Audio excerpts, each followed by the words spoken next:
morning once again, and welcome to Kirtie's Corner Talk Show.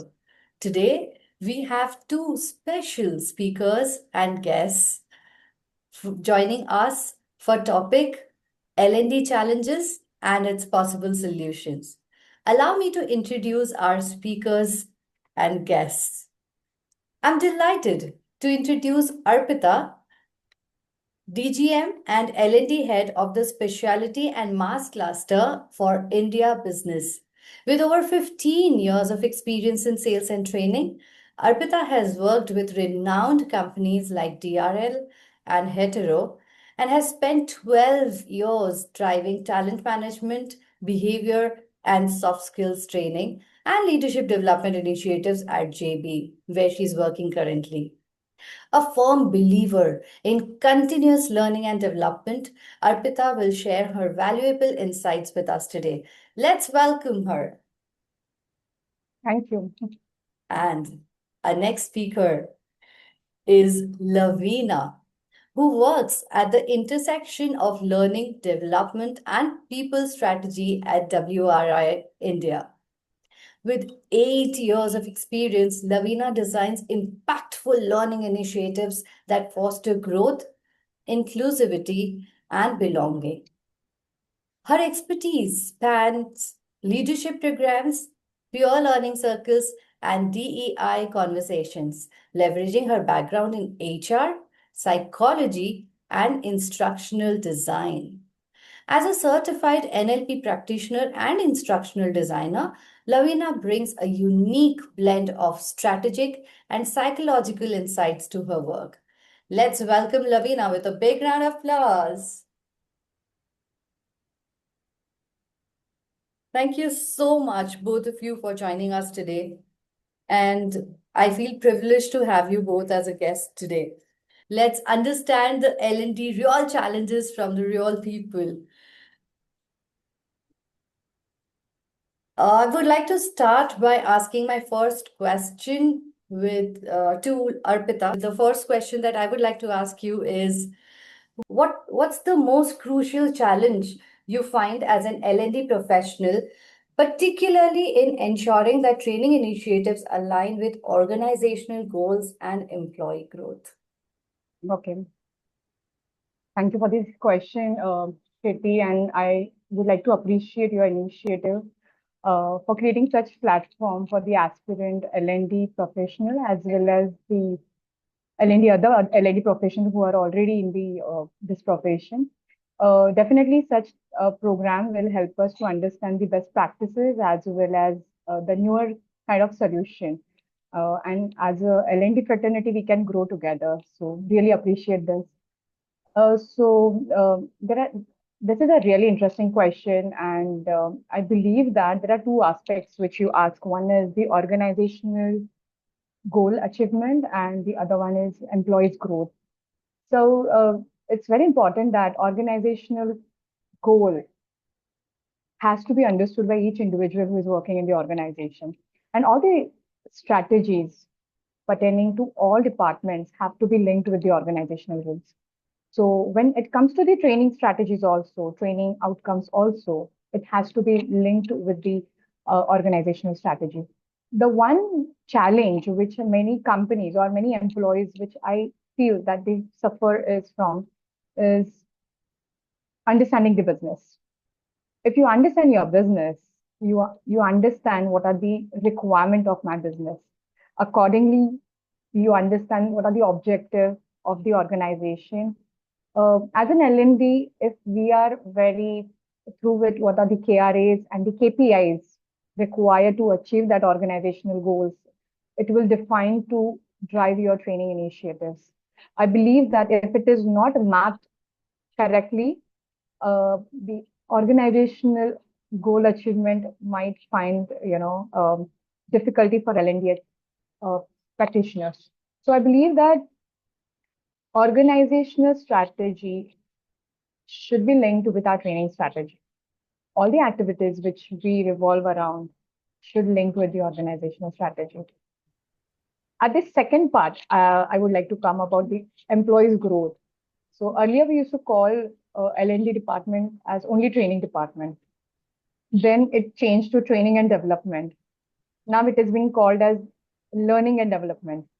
And there are certain professionals who uh, claim themselves as a L&OD, that is learning and organizational development. So you can just see the how the role of an L&D professional is evolved. And I believe it is not only about training, but it is also about the development of an employee. So when I talk about the employee's growth, it should not pertaining to the only the monetary growth. It should also revolve around their personal and professional growth. So how our trainings are designed not only to achieve the organizational goals, but also the employee's development. Keeping these two entities together, we should drive our uh, training initiatives. And I definitely feel that it will be a win-win situation for both, for the organization as well as for the employees. In many of the organizations, I have seen that training journey is not created, that learning culture is not inculcated. As an L&D fraternity, how we can inculcate that culture? Because in some of the organization, I've seen that training is given only at the beginning. How about the journey? How, when the roles evolve, when the new competencies are required, is my first training program, induction training program, catering all the uh, competencies which are required for that particular role. So, keeping all these things in mind, I believe that we need to design it, and it definitely will help us to achieve both the things, that is organizational goals and employees' goals. So, if I'm understanding it right, what you're trying to say is we should not restrict our training and development just to the induction program, but it has to be a learning journey for all the employees that we have, right? Right. And it has to be mapped with the business because it is absolutely, we are recruiting everybody to enhance our business and profitability. So if that can be done and aligned well, then there's nothing to stop us. Yeah. Thank you so much, Arpita, for that answer. Let's hear it from our second speaker and who's equally important. The question to you, Lavina. Lavina, I love your name, by the way. What are some common pitfalls in designing L&D programs and how can they be avoided? Okay, so a few pitfalls that I'm going to speak about. The first pitfall, I think, is when, as designers and as trainers, we kind of design in isolation. And sometimes we design because there is a need that, okay, this is what we have to do. And without understanding what the employees want and what the actual strategic outcome has to be. And while doing that, we get caught up in perfecting that content so much that we don't know what is it that we are really wanting to get out of the program. And another thing is one size fits for all approach. So a lot of times we have a lot of data, we have a lot of information that we want to give across, and we think, okay, this content we have made and now it's done, and now all we have to do is we just keep it there and people will go and complete the training. And I realized this when I myself did this one, drafted this training, and I delivered it to one batch, and it was in the same organization, by the way, just two different groups. I delivered this training, and after I delivered the training went absolutely well the first time for the first batch. It was like so well taken, and everyone was in awe that, oh my God, wow, this is great information. And they were so involved and all of that. And then I thought, like, okay, wow, this is great. I mean, this training has been well, has landed well. And I continued and I did the same approach, the same content for the second batch. Now, my mistake here was um, I didn't really, the second time, because it went well the first time, the second time I didn't think so much about, okay, what the audience is going to be, are they going to take it well? And uh, the second time it did not land well at all. I mean, people were like, okay, we know this information, and they were so disinterested. That's when I learned to really connect with the audience, no matter what content you're delivering. It's very important to make the content, the next point is to make the content diverse, because as trainers and as people who are developing content or strategies, we kind of tend to oversee the diverse group that we have. Maybe because we don't see the diverse group. Sometimes it is because we do not want to.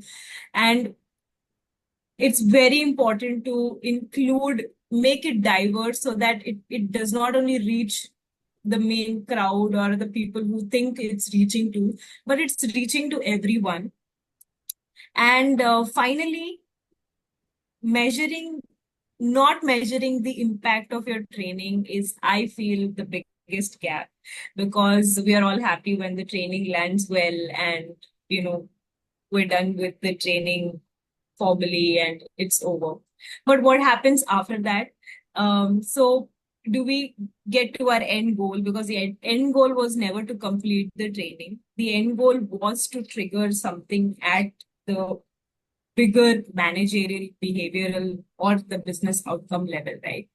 So how are we connecting to that, having feedback loops, constantly connecting? I think one thing that works the best for me is informally connecting with people. Because when it's like you send out a feedback form, people are like, okay, yeah, they'll fill it. And sometimes because they know you as a trainer and they don't want to see their name, reflecting badly, they'll also put like 5 stars and everything. But when you personally connecting with them, and this is what I've learned as an HR professional, as a person of psychology, is having that personal connect. Of course, it's not possible when you're doing it for a large group or something, but at least when you're doing it in your organization, having that personal connect to go and personally ask that, hey, how was this training? Was there like a lot of takeaways, and how do you think it helped you? Do you think we should do something like this again? And I think it's very important to involve people when you're designing any layout. You said a couple of things which I've made a note of. The first thing you tried to mention was there's a need, but so we go a little more reactive than proactive. And second thing you mentioned was the content has to be diverse to accommodate the other, all the participants and their experience and their levels and everything. So it has to be diverse. Third thing you mentioned is measuring the impact, and that too in a very personal way is very important, because on the paper they would just go 4 or 5 depending on the rapport that you have with the participants, maybe during or beyond the classroom. However, if you want to know the real impact, it has to be a very informal, casual conversation with the employee, and that's how you would gauge the real feedback. So these are the points that I could capture from your conversation. But taking your first point, I want to go to Arpita and ask her the next question, which is, Lavina just mentioned that training is often reactive than proactive in many organizations. How do you suggest L&D professionals can shift this approach and become more proactive? And what are the benefits actually? So yeah, this is one of my personal interests. That is creating a learning journey. So when I said it in my first, when you asked the first question, do I have that learning culture inculcated in the organization? As I've said already, that whether my competencies are mapped as per the role of an organization, what are the KRAs required to accomplish that role, and what are the competencies are required. So as an organization, if we have those competencies well defined, we can have the whole learning journey created for every employee, starting from the hiring till he gets to the next role. There could be one learning journey. There could be a journey for the people who are already existing in the organization, who are working for the organization. So timely assessment will help you to understand at what competency level they are at. Understanding the need from the stakeholders, what all interventions they need timely, so that going forward, you can create a robust journey for every employee. And of course, when you ask about the benefit out of it, so as I've said, it will improve the productivity of every person. At the same time, the person remains motivated. He feels training and development is a reward as well. So it's not about only developing him to make his role effective, but developing the employee as an individual, as a person, as a professional is also going to give you a lot of benefits. There are many organizations, even when I worked in one of the organizations, the best part, I generated my interest in training because of the training which I received in that organization. And I believe that if you have this robust, um, you know, journey, it will definitely add into the business. Because as I've said, the one uh, training is not going to improve any behavior, or you need the continuous counter, I would say, the learning initiatives, so that there is a shift in the behavior, and it will definitely help to achieve that goal, right? So I believe that it's all about creating learning journey and learning culture. Now, how to create this learning journey? Most of the time, it is not in our hands. So how we meet stakeholder, how we connect with them, how we make them understand how important the learning journey or the development of an employee is, because not all probably stakeholders have that mindset of learning agility. So here we have to really make our stakeholder understand how important it is. And we can discuss with the help of the facts and figures by sharing some data, by timely assessing the employees' competencies and showing them what level they are at and how the industry is evolving. So so here, as a trainer, as an L&D professional, it is our role, it is our crucial role and our purpose to develop every employee. I am in an awe of making these notes because they are so insightful. I don't want to miss any of those. So, Arpita, from you, what I understand is we are talking about not a one-time just tick in the box, however, a journey which is more transformative, and it cannot happen in a day or two. And I truly believe in this because I too share the same, sphere as an L&D professional and a trainer. And whenever a client comes to me, I tell them that if you want just them to know and get the knowledge of what, then one day is still okay. But if you are expecting a transformation, let's just do a course which is more intensive and more impactful, which would be probably 2, 3 months long, maybe. So I absolutely resonate with what you just mentioned. A training won't improve any, one day training won't improve any behavior, is what you said. And it's our, as an L&D professional, it's our role to make the stakeholders understand. It could be through facts and figures, as you mentioned. Wonderful. Thank you so much with this. Now, I have a very different set of questions, and I would like to go to Lavina first with this. Lavina, there is, whenever I've interacted with clients, there's something peculiar responses that I have received, and I want to know from you because you both are from that side of the organization, right? So you are a part of the organization. So the question to you is, how do you address the challenge of limited budget and resources for L&D initiatives? And what strategies do you use to maximize the impact? Okay, thank you for that question. It's the most interesting one. So, I feel, and I'm not happy when I share about this, but constraints often lead to the most creative solutions. I work for a not-for-profit organization, and for us, the budget is always, we have to take care of the budget we are using. And just one thing that has actually brought the best in us. So it connects me to back in college when we were in college, and then we were told, okay, you don't have the budget. Now you have to do whatever you have in your hands and with your creative minds.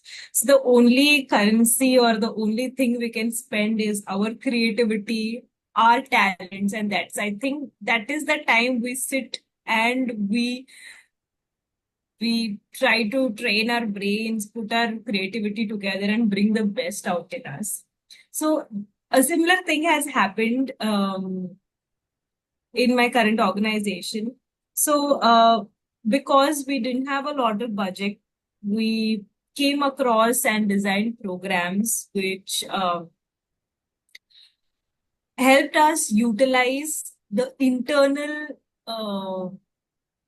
expertise that we have, right? So I'll give you a few examples.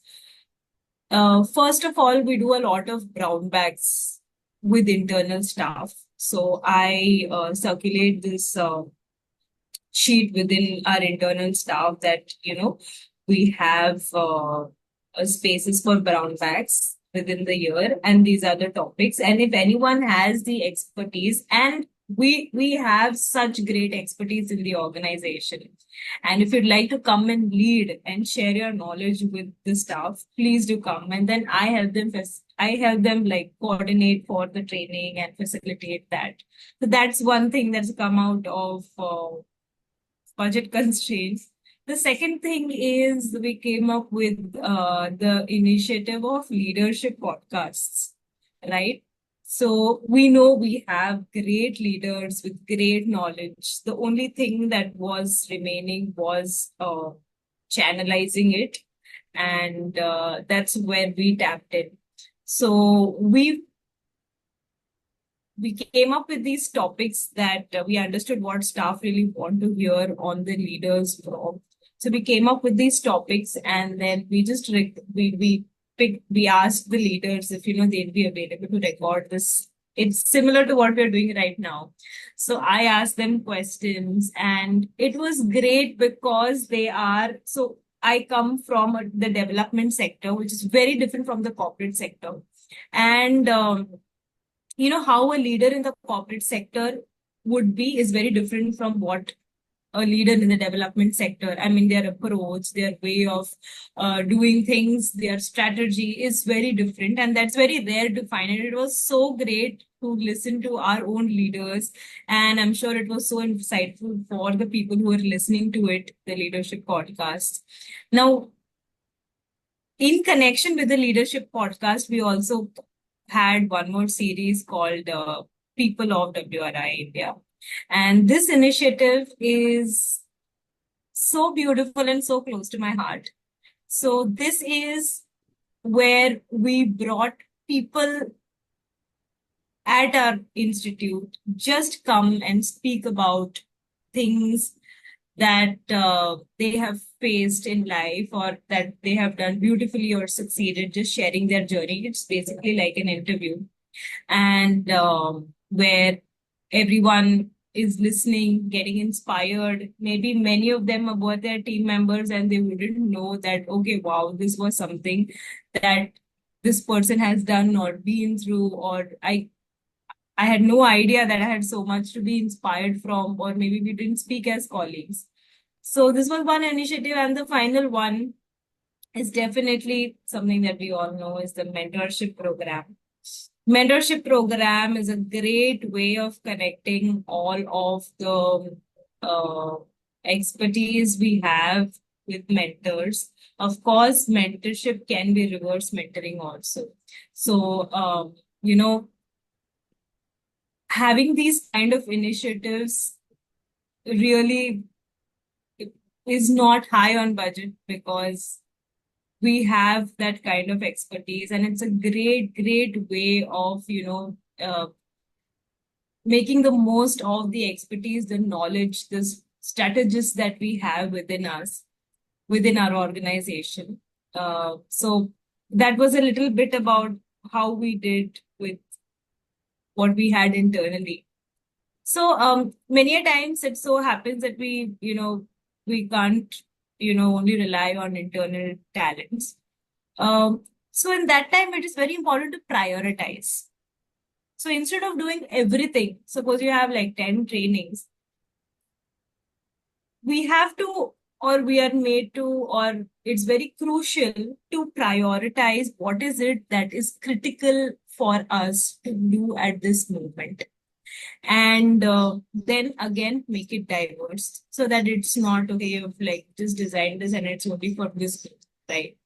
And one final thing would be, I think, building partnerships and co-creating. A lot of times we've also done that. We've had training programs and, it was not fitting in our budget to completely do the training programs externally. So we co-created because a lot of times we were not experienced, or we didn't have the expertise or the technical expertise to conduct that. So we did a little bit of co-creation, which also helped us.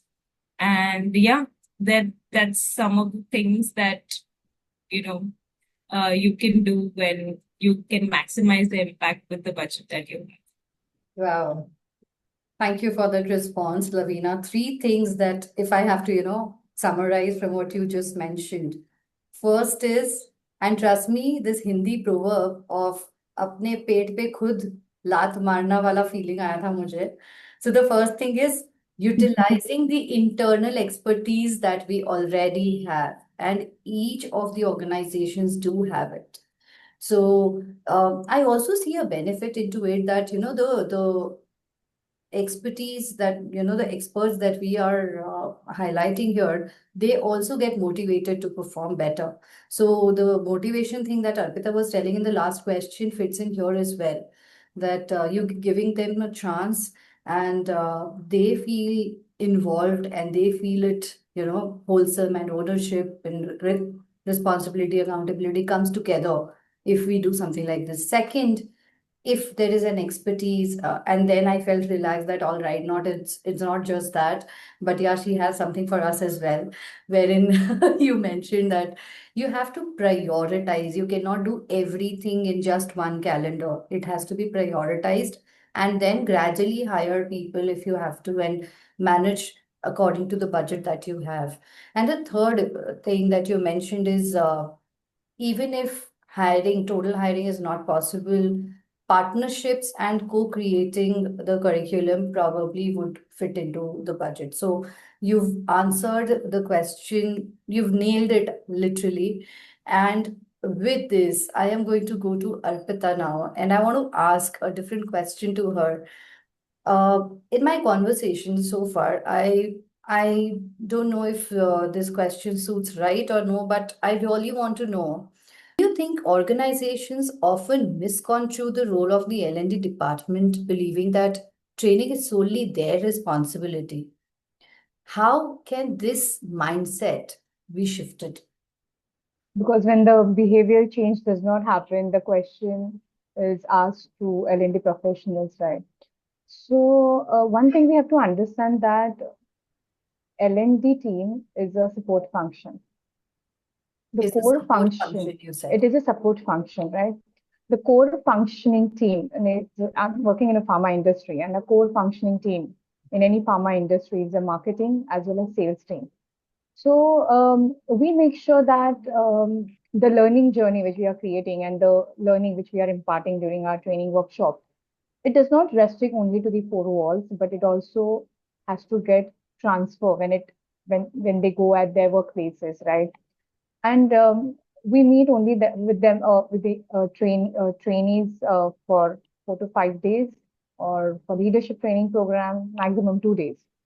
We have a field force of almost 1,000 people in my cluster, and I'm having a team of 5 people, including me, who are keeping the L&D interventions over here. So it is not personally possible for all 4 5 of us to reach out to all these 1,000 people. I believe that training should not be in silo, and it should be a collaborative approach. So whatever training we design keeping the stakeholders' needs into the consideration. We involve, as Lavina has rightly said, we have to co-create the content. So we have a medical team, marketing team. We sit together, we share the ideas, we brainstorm, and we come up with the training agenda and the training content which will fit the need of the stakeholders. So the stakeholder could be the BU head, the stakeholder could be the sales head, the stakeholder could be the employer himself. So we understand what are the needs they have, and accordingly we create the workshop. And it's not only associated with, it is not pertaining only to L&D team. The whole department, the entire department involves and conducted. So I believe that, if as an L&D professional, if we have this collaborative approach, the L&D agenda will not be only L&D team's agenda, it will be everyone's agenda. So when we conduct any workshop for our frontline managers, we make sure that second line manager are part of it. So they understand what they are on which topics they are trained on. It becomes their responsibility that the learning transfer takes place after the workshop. We not only train them, but after training, we also need them to understand what is the transfer of learning. What are the success stories they have after utilizing the learning after the workshop? What are the challenges they face? And we try to resolve it during our one-to-one interaction. So we make it one-to-one interactive. At the same time, his manager, the employees manager is also, reporting manager also comes along with him for this 30 days connect. So he also shares what he has observed. So it does not only remains our agenda. We also make sure that the marketing team also comes in the training workshop. Our stakeholders, our BU heads, we make sure that they are also part of this training program. So it becomes, the gravity of the workshop improves, the acceptance improves because the content which we create is made keeping all the needs into the consideration, and it is a responsibility which is shared with each and every department. So it does not becomes only L&D's responsibility, but it becomes everyone an individual responsibility to train our team members holistically. Thank you so much, Arpita, for that. If I have to pick just one thing from your response, it would be, and very interestingly, I liked it that if we are training the first line managers, we also include the second line managers because they are the one who would ensure that it goes on and the transformation happens. This is very interesting, and I take it as a learning from today's interaction already. Now, I would continue this and I would ask a question to Lavina here. Lavina, what we have, Arpita has spoken about being inclusive in terms of organizing a training. But we also see a lot of resistance from the employees or the participants side, right?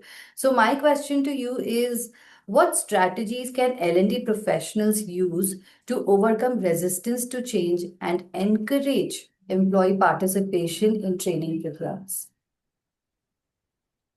Okay. Resistance is natural and it only comes because there's fear of irrelevance and added workload. So people will think, oh my God, I already have so many things to do, and this is just one more task that I have to do. The trick is to make it a part of the learning journey. Like, have trainings that will actually help them ease the work, that if they're doing something for 5 hours and they attend the training for 2 hours, maybe after that they'll be able to complete the work in 3 hours, not immediately, but at least in the long run. Because I'll be very honest here that nobody does anything if it's not beneficial or if they're not gaining anything out of it, especially when it's just a mere training you're forced to be it, right? Now I'm here because I'm getting to learn from Arpita, and the others are going to be watching it or are also getting something out of it. So that should be our first thing to think about when we're even designing the training, that what is the audience that we are catering to and how much beneficial practically is it going to be. I know this is very controversial, but a lot of trainings are theoretical, and we don't understand. Some purposely don't do it, and some try to miss this. That people are attending this because they want to make something better, a process better, their behavior better, a change in mindset better, right? So, what we can do to avoid this is co-creation, like I previously mentioned. Co-creation is very powerful. You know the concept behind IKEA, right? So even in IKEA, if you see, it's such a big place, it's such a big chain, but still, even after you've gotten your stuff and you've done your billing and everything, you have to cover or wrap your whatever you've purchased by yourself. And it's very interesting that the concept of IKEA is that co-creation makes you so involved in that you tend to grow to love that thing even more, because you are creating, or you are putting the bolts and nuts together to make that bed, to make that sofa, to put the table together. And you have put in efforts even from the start. And it's a win-win situation if you see that it has saved IKEA a lot of money, and it's also benefited them in the other way. So co-creation is extremely powerful, even when it comes to trainings. Having the people who are going to be a part of the trainings involved right from the start. So having a lot of FGDs. So when we were launching this mentorship program, we had FGDs. Even at a bigger level, when we are talking about culture at WRI India, we do not just merely do it. ठीक है, अभी these are the cultures, now you have to follow it. FGDs, and FGDs is something that I love because that is focus group discussions. You're connecting with people in smaller batches, so they tend to speak their heart out, what they have to say. It's more uh, likely that they are going to speak their heart out, and that there's a better chance of connection with them. So having FGDs, including them in the process, that okay, we are launching this program. What is it that you want? Not in a form, not in like the ways that we are used to doing it, but just informally checking with them in a group. And when it's in a group, there's brainstorming also. And then people come up and support each other's ideas and build on that. So you get so it's a win-win for you also, that you get so many insights, plus you're involving them. So it's not alien to them that one fine day, okay, it's in their email that you have to complete this training. They were there since the start. Yeah. So that's one thing that has helped. Also focusing on contextual relevance and ensuring that the programs are not generic but tied to real problems and real life situations, and helping them through their career path. Things like storytelling that we don't give so much importance to, and showcasing early adapters to help build momentum, like I shared earlier. And finally, I think empathy is very important, and having that little element of fun, because we think fun is not important, but fun is the center of everything. Whenever I have my trainings, I have it as I'm talking to my friends. Obviously, you need to have a formal tone and stuff like that. You cannot speak when like you're talking to your friends. But because I'm human, I'm not a robot, right? And that's why you have to understand the other person sitting is also not a robot. Correct. They are here to have fun. They cannot keep listening to you for so long and again not have anything out of it. I think adding that fun element. Just yesterday, I attended this the CPR training, and you may know that CPR trainings are like so. I mean, it's so boring, though you have like a lot of information to take out of it.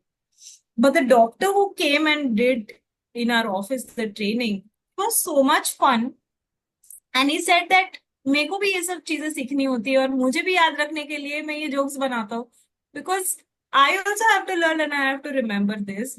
then how am I expecting that people who are not from the medical background, how do you think they will remember this? True. Right? So you have to understand you're already an expert while you are making the trainings, but the people who are listening to you are coming with a blank, especially when they are not involved in the process. That's why involving them in the process is crucial. And then involving them, making it interactive, making it fun. I think that's one key thing you can do for registering the change. I think I like the word co-creating. I think that is the key to everything.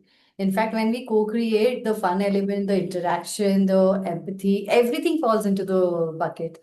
So if it has to be one word, it will be co-creation for me. Thank you so much, Lavina.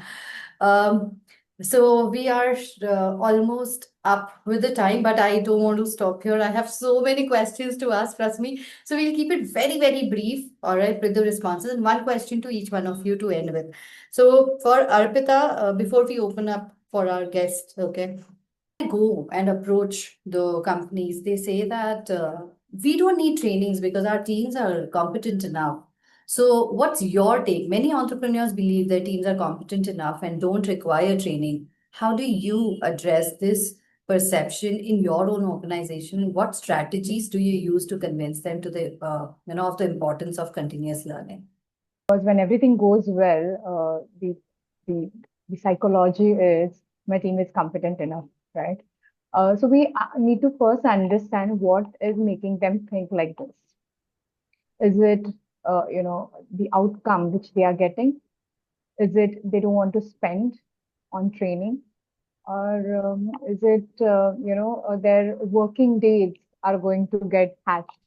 So we have to understand the real reason for not for not agreeing to training the team members. But I believe that there are many things which are being evolved now in our profession. Also, when we see pharmaceutical industry, it is also evolving drastically. There are many external factors are coming in. There is AI which has come in. So there are new things also coming in, and the person has to get equipped with it. Otherwise, the person will become obsolete. So the idea over here is we can again share with with our stakeholder where the team is at. If we have those competencies mapped, because what happens if the person is continuously performing? I'm talking in terms of sales. One complacency comes that I know my business, I know my stakeholders, I have all the competencies. But when the team performs, the skills take at the backseat. The training takes the backseat. So reduce those complacency. We have to be collaborative with all stakeholders. So, say for example, the BU head, the business head is not in agreement of training team members. We can take the other sales heads who are reporting to probably BU heads, and we can understand what are their current needs, how they see their teams is at, and what competencies they have, which needs to be improved upon, or uh, scale up. And at the same time, we can also add in some new, new trends which are coming in the industry, how we can leverage those, and how we can make the person who we feel competent more competent or more effective in their personal, in their career, so that they don't only perform for present, but they're also ready for future. So here we can create some training interventions which not only serves the current need, but also serves the future needs. We can share the facts and figure. We can share some data, some analytics, which tells us where the whole team stands. Say, for example, there are many brands which one team deals with, but is my team selling all those brands? So we can take some data which tells us about the in clinic communication for one particular brand is very less, or the sale of that particular brand is very less. So we can do something so that it can be improved and it can become a future brand. So to do so, we can train on these aspects. So you have to gather some data. You have to understand the level by assessing their current competencies. You have to collaborate with the other stakeholders who can support you, who can be an influencer to take to take the decision maker decision. So by, managing the stakeholder, by assessing the competencies, by taking some analytics, you can make it one holistic presentation which can create a need for stakeholder, I guess. And that can lead to the agreement of uh, training the team. Right. I mean, that's interesting. And what I learned from this is we need to do our groundwork stronger. So if the team feels they are competent enough, then we need to find where is, what are the areas of improvement. And Right. if not, I mean, I know no one is perfect, but still, if not, then at least we can look at the future trends and curate something towards that and try and involve and convince. And then Lavina has rightly mentioned that, make it collaborative so Right. it is more accepting and everything that we conversed till now. So yeah. And I would take this question, extend this question and go to Lavina, talking about future trends. So question to you and the last question maybe because then we'll have to open it up to our guests also. So how do you stay ahead of the curve in identifying emerging skills and trends, and how do you incorporate them into L&D program? And all the more now because of the AI coming in and everything. So how do you stay ahead? Okay. So the first step is by staying curious. I'm as a person, as an L&D person, I'm a very curious person. So I learn, I keep learning. And yeah, about this AI thing, it is unfortunate that a lot of us are like scared that what if AI takes our jobs and stuff like that. But AI will never replace human beings. Um, the emotions that we have, the way we are designed to be. And only time it can replace us if we don't go with what is going on in the world. And if we are just standing here and we say, like, no, we're not going to work with AI. I think it's very important to be collaborative. I think at this age, if we know how to use AI for our benefit, nothing like it. That is going to take us ahead. Um, it's very important to watch the shifts in the sector and build programs along those shifts and use a lot of internal data. So take the data from performance reviews, from the onboarding experiences, and spot what are the skill gaps. Because what might work 2 years back will not work necessarily today because we have a new generation coming into the workforce, Gen Z, and we have like a lot of articles on dealing with Gen Z on how to work with them collaboratively because the way the previous generations have been working, their working style, their learning style has been different.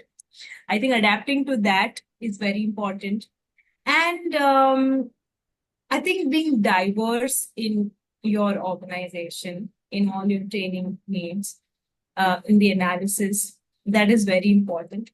And just understanding that learning is never static and it should be a part of your everyday culture and yeah, a part of your organizational culture learning. Uh, our CEO always says that we want to make our organization a learning and listening culture.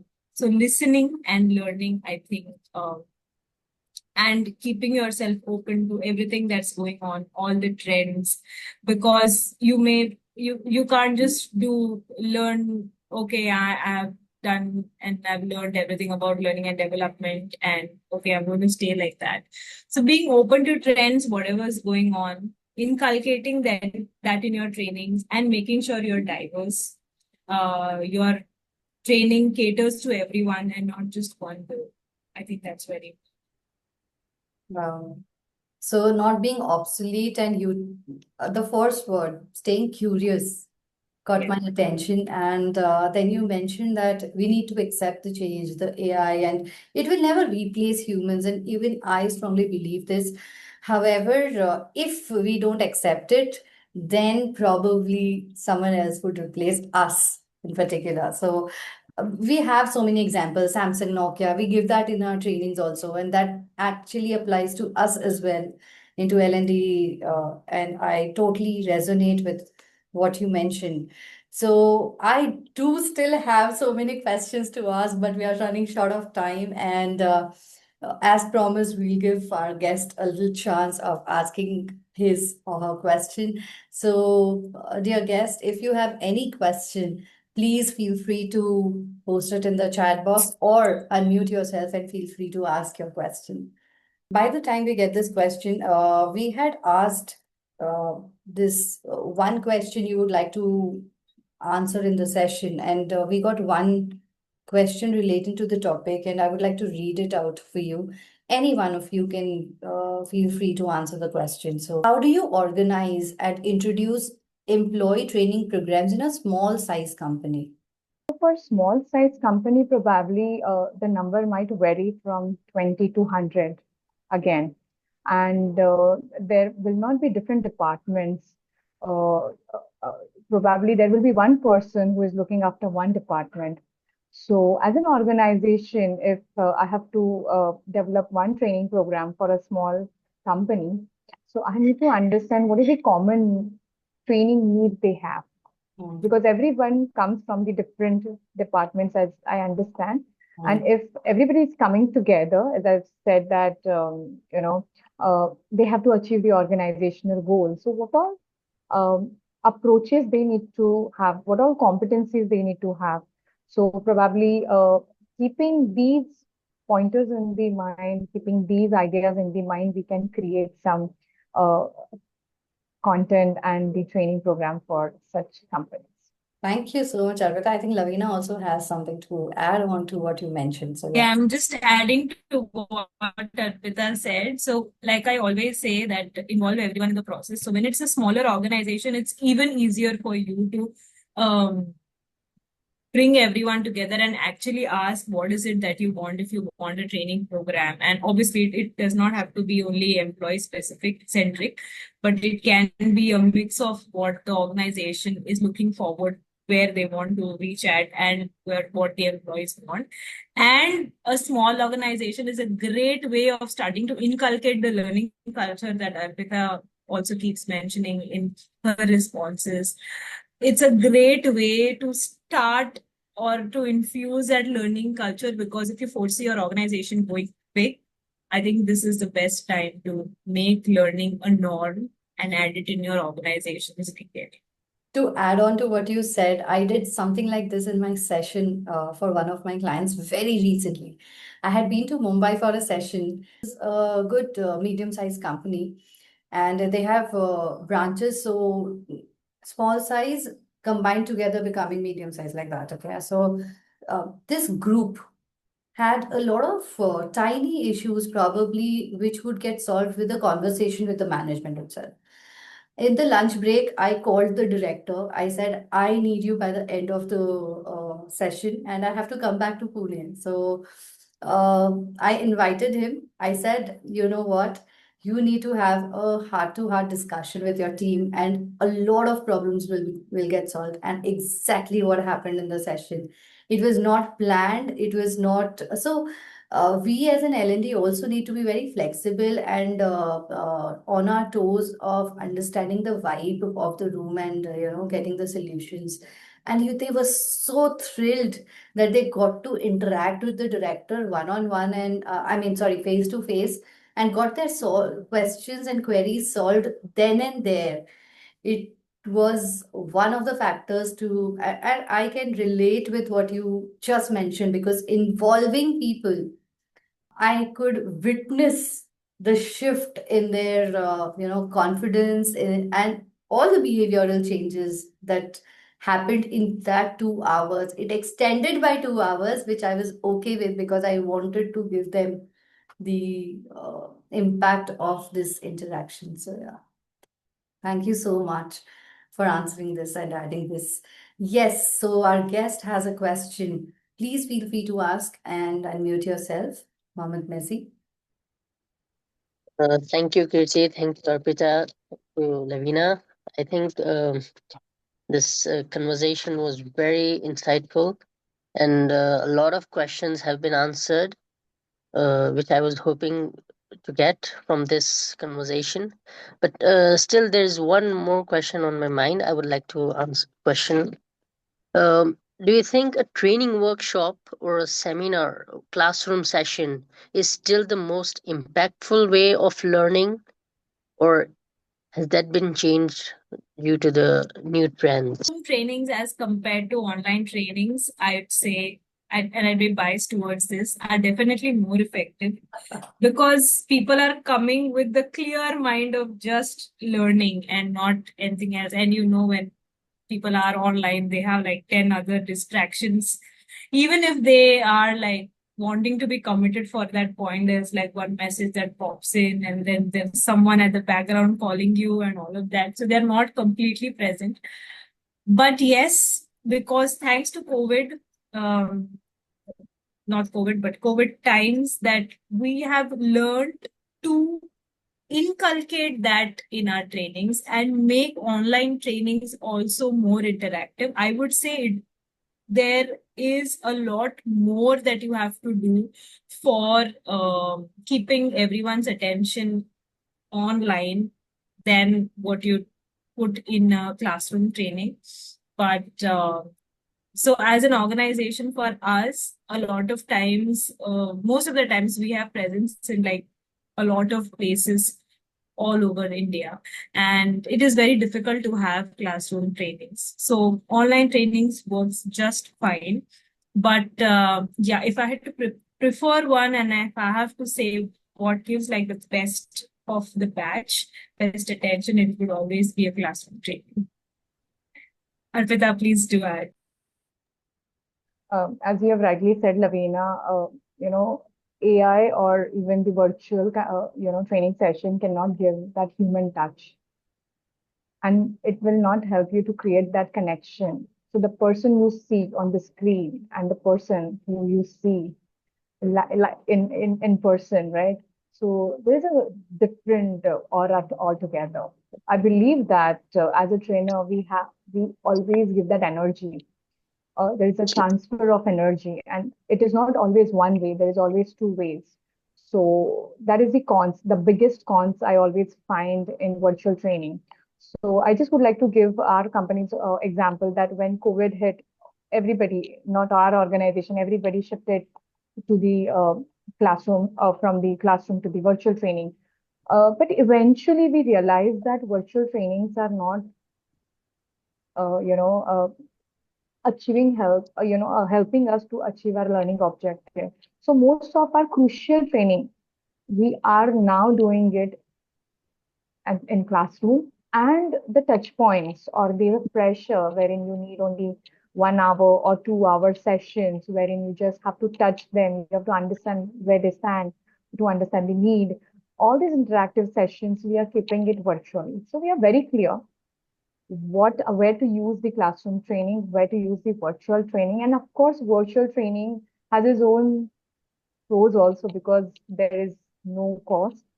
The time can be limited. And at the same time, I believe if you're keeping a virtual training, try not to increase the number by, say, 12, because otherwise you will not be able to serve your purpose of your meeting.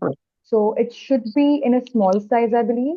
And any training, even in classroom training, it should not increase, the number should not increase for more than 20. So you get a chance to meet each person. um, you understand what has helped them and what can be improved upon in person also, as I have a habit of meeting with all the training in between the breaks, and you don't get that opportunity virtually also. So you have to be clear, uh, Mohammed Mezzi, where you want to include your classroom and where you want to include your virtual training, right? Yes. So I understand the essence is connection. And what you have also mentioned throughout the conversation, how you're connecting with your learners and how you're responding and making the content diverse. I think that is the essence, and it simply answers that. Thank you very much. Thank I you very want much. to add one more point to what Arpita mentioned. So she said that I think the number of participants should be 12 to 20. And in Yes. addition to that, also the number of hours in a virtual session, please make sure it's nothing more than 2 hours, because you're definitely going to lose people. And then you will not even know that you've Right. lost them because they're not on screen. So it's very important to understand what is the correct time that will not be too much or too less, especially in a virtual setting. I would say 2 hours is like the cap off. We Okay. usually have it for 1 hour, 1.5 hours, but 2 hours is the cap. Right. And So, yes, have a smaller group. I think that definitely because Lavina, is there also a time frame for a classroom session as well? Just like for you've mentioned the 2 hour should not be more than 2 hours on a virtual session. Is there a time frame for a classroom session which shouldn't exceed, or 8 hours, 4 hours is okay? I think it's safe to say that when you are in a physical setting, it you can extend the hours because you are mentally and physically both present. So I mean, we have a lot of full day trainings, and the trainings involve a lot of physical activities also. That you're eating lunch together or you're doing a lot of things together. So I think when you're in a physical setting, 4 hours, 5 hour training is totally fine. It has worked well for us.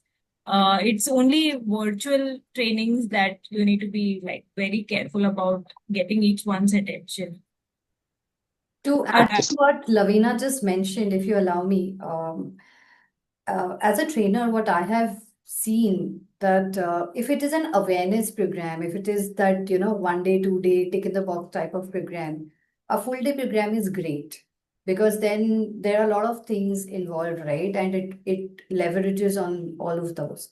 However, when we are talking of a long-term interaction, when we are talking about transformation, then what I am proposing to my clients these days is maybe once a week, 4 hours of interaction and going on for 3 months long so that they get to meet the trainer continuously for a longer term. And I always believe if it is a learning session, 8 hours is too much. What you've done in the morning, you will actually forget or tend to forget in the evening. However, if you just centralize the topic to just one topic, maybe if you have communication skills, for example, and there are multiple subtopics, so each subtopic can take 3 to 4 hours of session and can be an individual program in itself. However, it has to be long term so that the impact is visible by the end of the month and the transformation is happening in by the end of the course.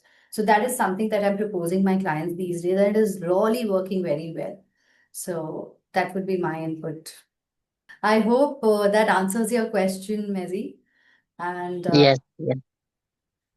so, with this, we Thank come you. to the end of today's talk show, and I would like to genuinely thank both of you for sharing your insights on the questions so spontaneously and so upright. And I'm grateful that I had both of you for this topic so that I could hear the diverse responses and it made it wholesome, right?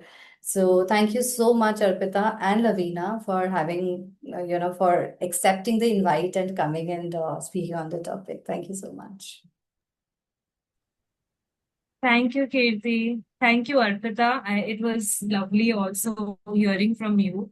And many a times as L&D professionals, we don't get the chance to learn from others. So this was a great learning and listening session. Thank you, Messi, for asking your question and for being there and listening to both of us. Thank you again, Kirti, for this opportunity. Thank you. Thank you from my side also. And it was really lovely to meet both of you. When time comes, we'll meet in person also, probably. And it was really wonderful to listen to you too, Lavina. And thank you for those additional shots in between, Kirti. And Mezi, thank you for a wonderful question and be a good list for being a good listener. Thank you and all the best.